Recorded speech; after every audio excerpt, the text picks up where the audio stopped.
This message is an alarm clock for the sleepers, a reality check for the dreamers. It is an admonishment for the willfully ignorant. It is a warning to the enemies. Finally, we can save the pleasantries. Their true colors have shown themselves again and again. So why do we always treat the canvas as if it is blank?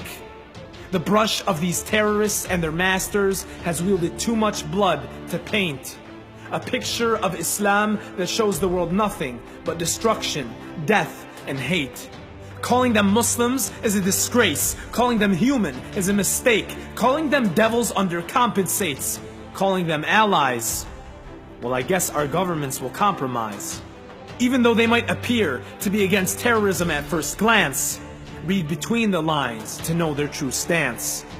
How can you be allies with a country that runs an apartheid state, who doesn't let medicine, food, or humanitarian aid through its gates?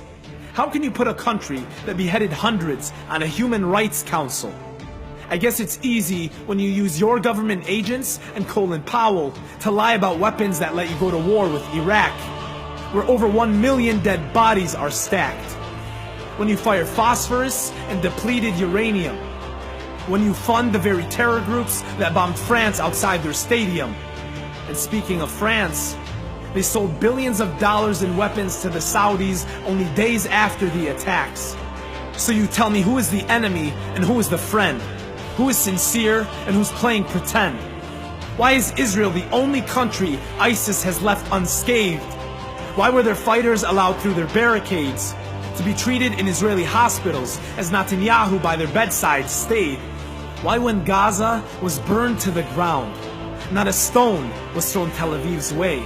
But when a Saudi embassy was burned in Iran, every Arab country had something to say. But we know the drill.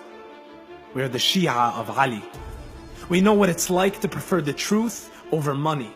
We know that the flavor of death in the way of justice is sweeter than honey. And Sheikh Nimer's lips savored this taste.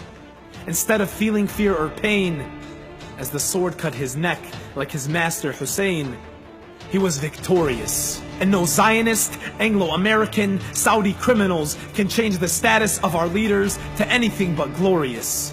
No matter how many pulpits you curse us on, whether it was the Masajid of Sham with Muawiyah, or on CNN, whether with Abu Sufyan, or the Wahhabi-occupied mountains of Hajj, we preach with intellect and eloquence. They preach with bullets and malevolence.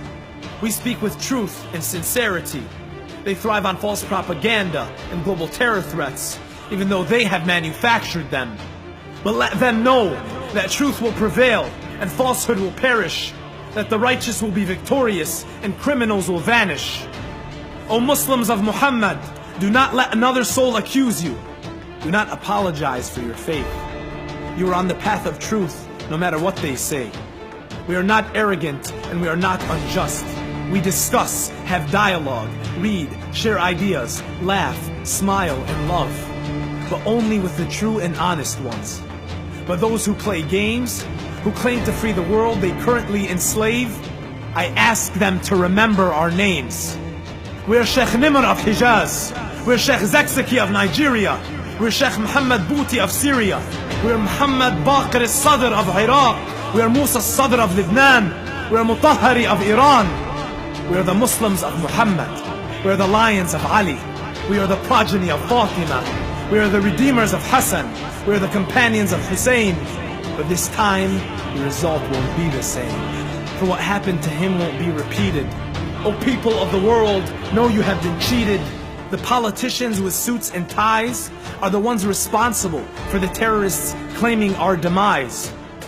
The Saudis and the Gulf fund them with American, Israeli training. They are let in through Turkey, Jordan, and others, and the rest is taken care of through intelligence agents. ISIS is manufactured, like Al-Qaeda was before them. What will it take for you to connect the dots? So let's take it from the top. The Middle East falling under Western control is the only way they will ever stop. Unless we stand against them first. The way the Ahl al-Bayt stood up against Ibn Ziyad.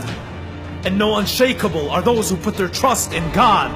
So know that Israel and the house of Saud are like the home of an insect weaker than the spider's web. But we are the unbreakable, unshakable, unstoppable, no matter how many of our scholars and warriors they behead.